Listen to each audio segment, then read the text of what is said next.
Okay, with this video, we're starting a new video series on AUC Section 300 regarding planning and audit.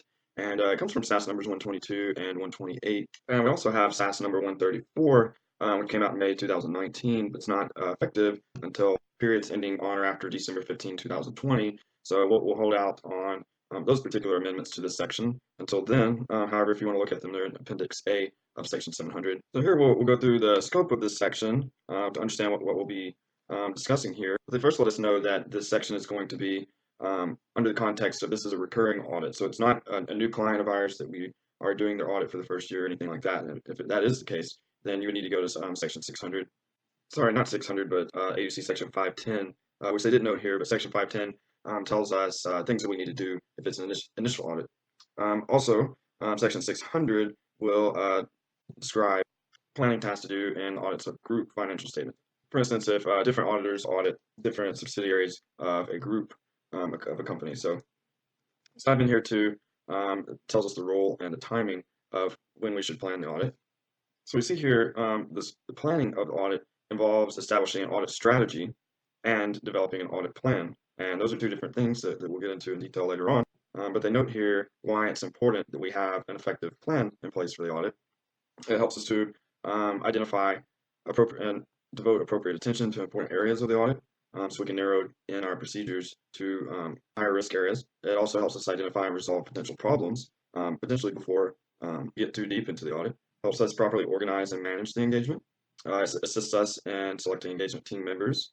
Facilitates the direction and supervision of the engagement team, and it assists coordination and work done by component auditors and other specialists. So putting together an audit plan really helps us to perform an efficient engagement for these reasons right here. And so our objective in forming this, or complying with this section rather, is for us to plan the audit so that it be performed in an effective manner.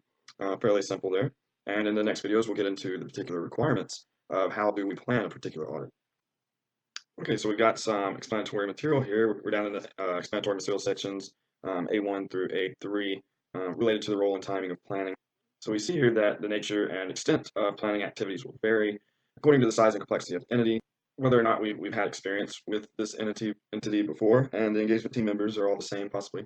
And also changes in circumstances that occur during the audit engagement. So if we're really familiar with this particular client, we might not need to perform as many procedures in the planning process because we already sort of know how the company operates and what to expect and so on and so forth. But if it's a newer client or we have newer engagement team members or the client's really complex, it might take us longer and we might have to perform more activities to get an understanding over the performance of the entity during the year and the risks that we have in the audit.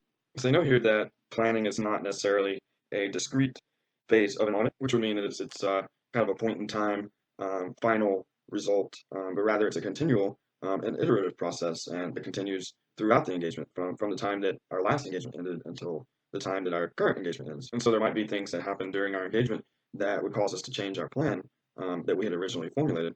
But some of the things that we might do in our planning process might be some analytical procedures, so we can apply risk assessment procedures. We might just gain a general understanding of the legal and regulatory framework of the entity. We might determine materiality, decide if we need to bring in some specialists, and perform other risk assessment procedures. So all these things are helping us to pinpoint the areas in our audit where we need to concentrate the most of our effort. That way we make the audit really effective. So next they tell us here that it might be helpful for us to communicate a lot of our plan and the things that we anticipate doing with management. That way we can coordinate with the entity's personnel for the information that we need and coordinate everyone's schedules for completing all of these activities. But of course, the audit strategy and audit plan are our responsibilities, not management's. And it might behoove us not to tell them too much about our plan or what we intend to do. That way, if they had been planning to circumvent our procedures or adjust things or prepare evidence in anticipation of our procedures, that might not prove to be a very effective audit for us. So we need to do just enough disclosure so that we can coordinate efficiency and coordinate everyone's times and schedules and such, but not so much that we reveal specifically all the procedures that we intend to do.